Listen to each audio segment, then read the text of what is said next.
Russia ఉక్రెయిన్ల మధ్య యుద్ధం భీకరంగా మారింది. ఉక్రెయిన్ రాజధాని కీవ్‌పై రష్యా విరుచుకుపడుతోంది. గత వారం ఉక్రెయిన్ పైచేయి సాధించినటువంటి సంకేతాలున్నాయి. ఈ నేపథ్యంలో దీనికి ఒక బలమైన రిటాలియేషన్‌గా రష్యా దళాలు చెబుతున్నాయి.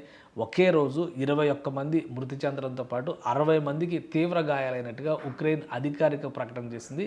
29 డ్రోన్ అటాక్స్ లక్ష్యాన్ని చేరి విధ్వంసం సృష్టించాయని ఉక్రెయినే ప్రకటించింది. అంటే రష్యా ప్రయోగిస్తున్నటువంటి డ్రోన్స్‌ని ఒక స్థాయిలో రష్యా 351 డ్రోన్లు, 68 క్షిపణులు ప్రయోగించినట్టుగా డేటా రిలీజ్ చేసింది. అంటే ఈ లెక్కను చూస్తే ఈ 351 డ్రోన్‌లో దాదాపు 29 లక్ష్యాన్ని చేరినట్టుగా ఉక్రెయిన్ చెబుతోంది. బీభత్సం సృష్టించినాయి కాబట్టి పౌరావాసాలని టార్గెట్ చేయడం వలన పెద్ద ఎత్తున రెసిడెన్షియల్ బిల్డింగ్స్ కొలాప్స్ అయినాయని చెప్పని ఉక్రెయిన్ చెబుతుంది. యుద్ధం ఇదే స్థాయిలో జరిగితే కనుక ఉక్రెయిన్ తీవ్ర స్థాయిలో నష్టపోయేటువంటి అవకాశం ఉంటుంది. అమెరికా జోక్యాన్ని కోరుతూ ఉక్రెయిన్ నేతలు ప్రకటనలు చేస్తున్నారు.